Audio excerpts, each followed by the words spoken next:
நமக்குள் இருக்கக்கூடிய நட்பு என்பது தேர்தல் அரசியலை கடந்த நட்பு. சாதியவாதம், வகுப்புவாதம், பெரும்பான்மைவாதம், எதாச்சுவாதம்னு மக்களை ஒடுக்கக்கூடிய அத்தனைக்கும் எதிராக ஜனநாயக சக்திகள் ஒற்றுமையுடன் ஓரணியில் என்று பணியாற்றணும்னு என்ற நோக்கத்தில் உருவான தோழமை நம்முடைய தோழமை. நான் உறுதியா சொல்றேன், இந்த தோழமைதான் பாசிசத்தை ஒழிக்கும், வீழ்த்தும். இந்த தோழமைதான் எதாச்சாதிகாரத்தை வீழ்த்தும். இந்த தோழமைதான் மதவாதத்தை வீழ்த்தும். இந்த தோழமைதான் சர்வாதிகாரத்தை வீழ்த்தும். நம்முடைய இந்த நோக்கங்களுக்கு எதிராக இருக்கிறவங்க என்னென்னவோ கனவுகளை கண்டாங்க. இந்த ஒற்றுமையை சிதைக்க முடியுமான்னு பார்த்தாங்க. ஆனா அவங்களுடைய எண்ணங்கள் தான் சிதைஞ்சு போயிருக்கு. நம்முடைய இந்த தோழமை எந்த சக்தியாலும் பிரிக்க முடியாது. ஏன்னா இது எண்ணிக்கைக்காக அமைஞ்ச கூட்டணி அல்ல, எண்ணங்களுக்காக அமைந்திருக்கக்கூடிய கூட்டணி. நம்முடைய இந்திய நாட்டையும் தன்மானமிக்க தமிழ்நாட்டையும் காக்க என்கின்ற அந்த உயர்ந்த எண்ணத்தை லட்சியமாக கொண்டு அமைந்திருக்கக்கூடிய கூட்டணி. பாசிச பாஜக தன்னுடைய ஆக்டோபஸ் கொடுமையால எல்லா பக்கமும் நீட்டி கவலைகரம் செஞ்சுட்டு இருக்கு.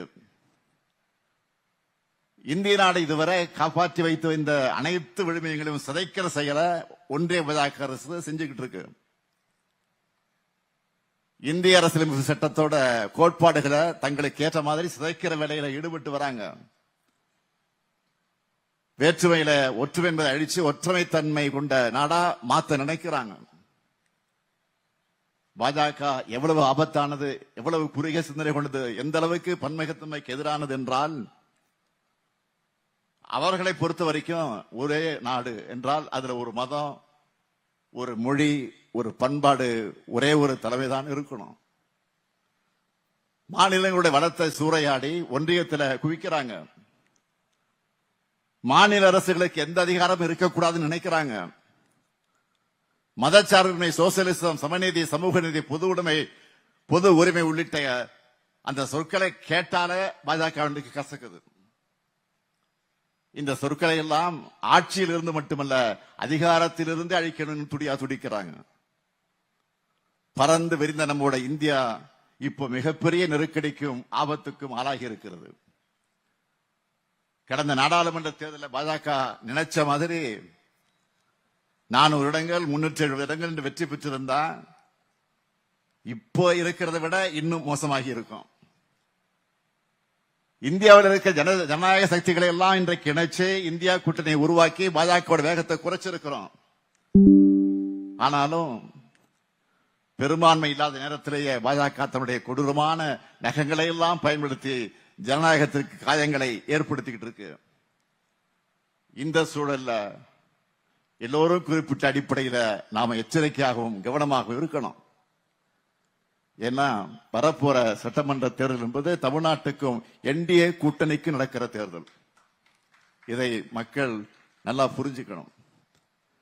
தமிழுக்கும் தமிழினத்துக்கும் தமிழ்நாட்டுக்கும் அடுக்கடுக்காக துரோகங்களை செஞ்சுட்டு துரோகங்களுக்கு ஏத்த குடிமைகளை, கொத்தடிமைகளை எல்லாம் ஒண்ணு சேர்த்து அவங்க முதுகலை ஏறி வருது பாஜக. இடி, ஐடி, சிபிஐ வழக்குகளை காட்டி மிரட்டி அமைக்கப்பட்டிருக்கக்கூடிய அந்த தேர்தல் கூட்டணியோட தேர்தல் பரப்புரைக்கு வந்த மாண்புமிகு மோடி அவர்கள் அதிமுக என்கிற பெயரையே சொல்லல. ஏன் அவர் அதிமுகவோட பேரை சொல்லல தெரியுமா?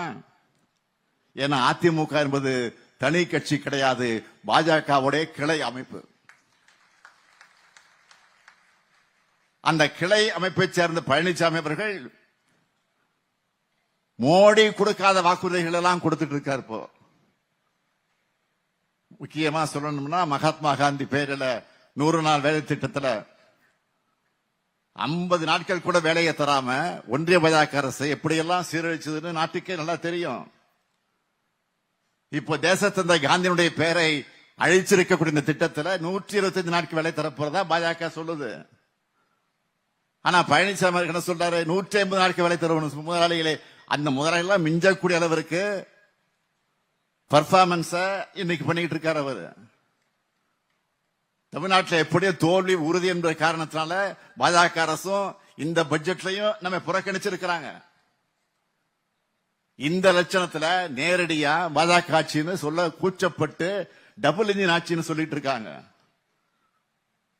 பாஜக சொல்ற டபுள் இன்ஜின் என்பது டப்பா இன்ஜின் நாட்டு மக்கள் நல்லா உணர்ந்திருக்கிறாங்க. எடுத்துக்காட்டுக்கு சொல்றேன், போதை மருந்து கிடத்தலாம்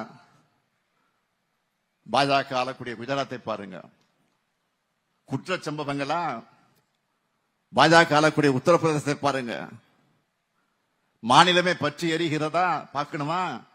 பாஜக ஆட்சி செஞ்ச மணிப்பூரை பாருங்க. இன்னும் சொல்றேன், பட்டியலின மக்களுக்கு எதிரான வன்கொடுமைகள் அதிகமாக நடக்கிற மாநிலங்களா ஒன்றிய அரசோட புள்ளிவிவரங்களே சொல்லுத. எந்த மாநிலம் என்று? உத்தரப்பிரதேசம், ராஜஸ்தான், மத்திய பிரதேசம். இந்த 3 மாநிலங்களையும் பாஜக ஆண்டு கொண்டிருக்கிறது, ஆட்சி நடத்தி கொண்டிருக்கிறது. சரி, முதல் 3 மாநிலங்கள் மட்டும்தானா? அடுத்த 3 இடங்கள் இருக்கிறது யாரு? பீகார், ஒடிசா, மகாராஷ்டிரா. இந்த 3 மாநிலங்களையும் பாஜக ஆட்சியில் இருக்கு. இதுதான் டப்பா என்ஜினுடைய லட்சணம். நாட்டுக்கு முன்னோடியான திட்டங்களை தமிழ்நாட்டை பொறுத்த வரைக்கும் நாம் இன்றைக்கு செயல்படுத்திக்கிட்டு இருக்கிறோம். அதிகமான வளர்ச்சி அடைந்த மாநிலமா தமிழ்நாட்டை திராவிட மாடல் உயர்த்தி இருக்கு. இங்க பாஜக டப்பா என்ஜினுக்கு வேலையே கிடையாது. இதே உணவைத்தான் மக்களுடைய முகங்கள்ல மகிழ்ச்சியா நான் பார்க்கிறேன். அண்மையில இந்தியா டுடே பத்திரிகை சி ஓட்டர்ஸ் நிறுவனம் இணைஞ்சு நடத்தின கருத்து கணிப்புல நம்முடைய கூட்டணி 45 விழுக்காடு ஆதரவோடு முன்னிலையில் இருக்கிறதாக சொல்லி இருக்கிறாங்க. நான் உறுதியா சொல்றேன், நமக்கான ஆதரவு நிச்சயம் இன்னும் கூடுதலாகத்தான் இருக்கும். கருத்து கணிப்புகள், கருத்து திணிப்புகள் எல்லாத்தையும் அதுல நம்ம கவனத்தை செலுத்தி நம்முடைய எண்ணத்தை சிதற விட்டுற வேண்டாம், மெத்தனமா இருந்துட வேண்டாம். மக்களோடு இணைஞ்சு நம்முடைய பயணத்தை தொடர்ந்துகிட்டே இருக்கணும். தோழமை கட்சியினர் எல்லோரும் இன்னும் வேகமா பரப்புரைகளை தொடங்க வேண்டும் என்று உரிமையோடு நான் கேட்கிறேன். தமிழ்நாட்டில் நான் பொறுப்பேற்று நான் பெறப்போகக்கூடிய வெற்றி பாஜக வீழ்த்த முடியும் என்ற நம்பிக்கை ஒட்டுமொத்த இந்தியாவுக்கு வழங்கக்கூடிய வெற்றியா இருக்கணும். ஒற்றுமை இருக்கிற இடத்துல பாஜகவோட பாசிச எண்ணம் ஒருபோதும் பலிக்காது என்பதை நாம் மீண்டும் நிரூபித்து காட்டுவோம்.